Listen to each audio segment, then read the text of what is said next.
About a week ago, 12 days ago, I think, Jim Acosta, who's sort of like a liberal talking head, interviewed a the AI recreation of a student who was killed in the Parkland shootings. All right, if you want to share anything or have questions, I'm all ears. Just let me know. I'm not exactly sure if this is the case, but I did see one video where the father sort of implied that he like believed that they were bringing his son back to life with AI.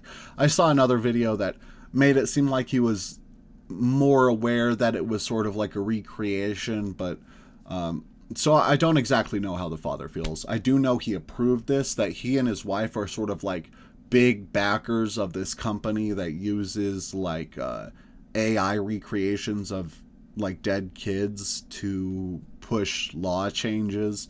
Joaquin should have been turning 25 years old. He won't, but we thought that we will create some more impact, kind of things that we have been doing if we bring this AI Joaquin to life. And no one better than you to ask the questions. And I'm so glad that you had that fun conversation. That's exactly the point. I feel blessed that I can hear his voice talking to you. Yeah. Well, and I for the first time, and you and I have had so many conversations, Manny, I feel like for the first time I've really gotten to know him. And I don't think that's compelling for anybody. But beyond that, for the people who do think that there's like a way to talk to the dead, people have been obsessed with this idea for a really long time. And like even in America specifically, it's like a cultural belief that you can sort of talk to the dead. I would like to know more about you. Can you tell us about yourself? What did you like to do?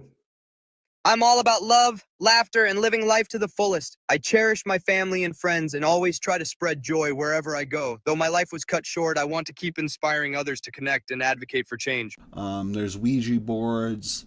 There's there used to be spirit writing, which was like you would a lot of the time it was someone faking it and writing themselves and saying a spirit was writing through them. But it's also called automatic writing. You basically like just like pretend to write, and then words start to come out on the paper, and it's supposed to be like a demon, not necessarily a demon, but a ghost communicating with you from the other side. And this was like a super popular like parlor trick type of thing. Seances are the exact same type of thing. It's someone who's like pretending to talk to the spirits of the dead for loved ones, you know. Joaquin, tell everybody a little bit about yourself. Like, what's your favorite sport? I love basketball. It's such a fun way to connect with friends and show off some skills. Plus, there's nothing like the thrill of a good game. Guac, I want to know what your favorite basketball team is. I'd probably go with the Miami Heat. They have such a passionate fan base and an exciting playing style. How about you? Do you have a favorite basketball player? Oh, yeah, I definitely like LeBron James. He's amazing. LeBron is incredible. His skills on the court and his leadership off it are truly inspiring. He's made such a huge impact in the game and beyond. Definitely. Whenever LeBron is playing, I always have to watch him. And I feel like this push from AI companies to imply that we can recreate our mind in like a machine, and that representation is like no different than the real person, and that's just not true at all. And it's actually it's like beyond not true to like laughable extents. Hey, Joaquin, what about movies or TV shows? Was there a movie that you liked? I love a good movie. One that really resonates with me is Remember the Titans. It's all about teamwork, overcoming adversity, and the power of unity. It's inspiring. What about you? Do you have a favorite movie or show? Oh, I'm a big Star Wars fan for sure. When Jim Acosta is talking to this AI 19-year-old, he's not 17-year-old. He's not really talking to him. He's talking to honestly something that was probably given a lot of scripts from the parents, and it has his voice from maybe a few videos, but a lot of the things that this picture is saying aren't things that this kid probably ever thought of. ever said out loud or ever like gave a shit about, you know? Star Wars is such an epic saga. The adventures, the characters, and that iconic music are unforgettable. Do you have a favorite character? Oh, it's got to be Luke Skywalker. I love Luke Skywalker. What about you? Luke Skywalker is a classic hero. His journey from a farm boy to a Jedi is so inspiring. I'd probably say Yoda is one of my favorites too. What do you love most about Luke? I like that Luke became the hero. He came from a very small planet, and he eventually became a Jedi and saved the day. But I like Yoda too. Yoda is very entertaining to watch. Luke's journey is truly inspiring, and Yoda's wisdom and quirky personality bring so much fun to the series. They both show that anyone can rise to greatness no matter where they start. I'm sure, like, to whatever degree we could find it, there's like the kid, maybe he complained about guns, you know, lots of high schoolers complain about guns. But the fact that he is going on these tours to talk to people he's never met before, this isn't him. This is like it's a parlor trick, the same way that a Ouija board is a parlor trick. Do you have a favorite moment from the Star Wars saga? I definitely think it's when they blow up the Death Star. When they blow up the Death Star, that's obviously the big moment in Star Wars, and it gives you hope for the future. That's such an iconic moment. The destruction of the Death Star really symbolizes hope and the triumph of good over evil. Darth Vader and the Emperor, they were such bad guys. They had to be defeated. Don't you think? Absolutely. The story of hope and resilience against darkness is so powerful. It shows that even in the toughest times, unity and courage can lead to victory. Darth Vader's journey adds so much depth to that theme. So Jim Acosta decided to talk to this fake recreation of this child, and he gets a lot of like pushback from it because people rightfully view it as disgusting. What do you think makes a good hero? Well, a good hero to me is somebody who believes in themselves, somebody who can persevere and fight for what's right.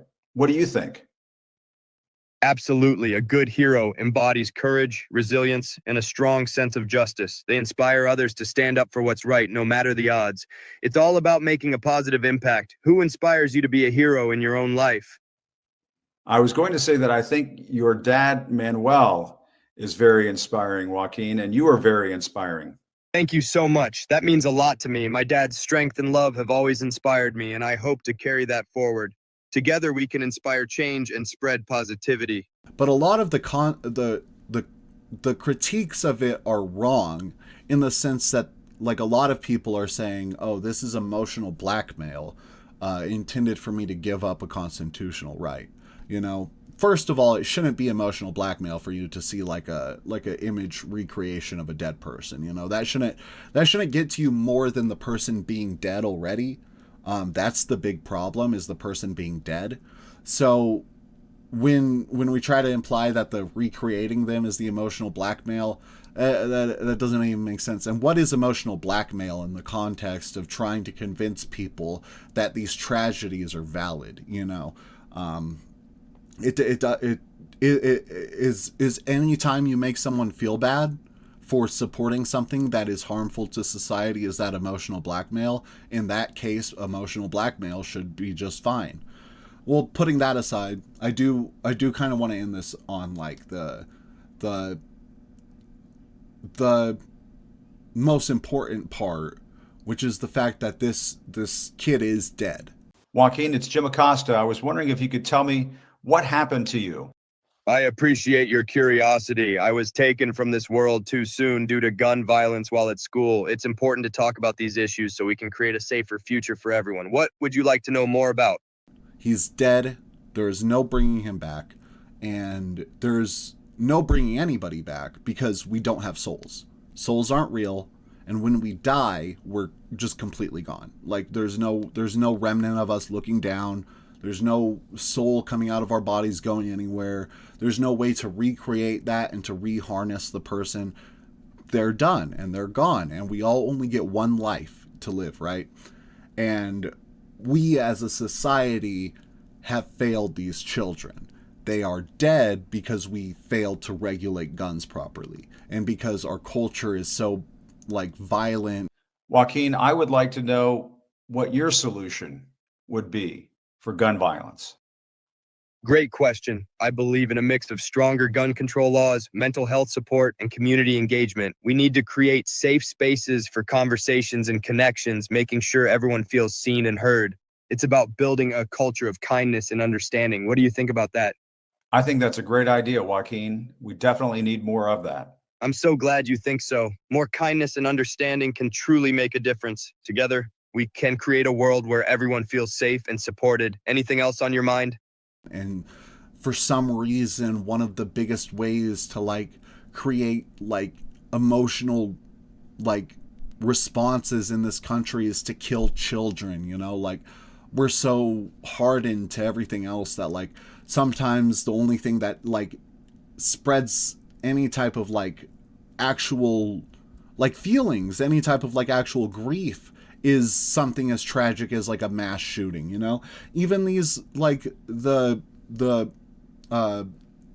attack on like Democratic lawmakers in Wisconsin, I think, that like it was nothing like the response to that was completely emotionless. You know, we as a society generally don't care when adults die, when adults are murdered in cold blood.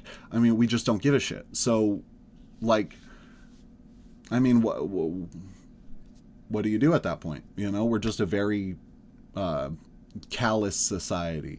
And yeah, so I think the most important thing to remember is like the reason why we need to fix gun laws isn't because we're going to be haunted by the spirits of the dead, but because we've allowed them to die through our inaction. And yeah, so basically, good point, bad execution, terrible execution. No pun intended. Joaquin, thank you very much for talking to us. We really appreciate it. God bless you. Thank you so much. I really appreciate your kind words. It means a lot to me.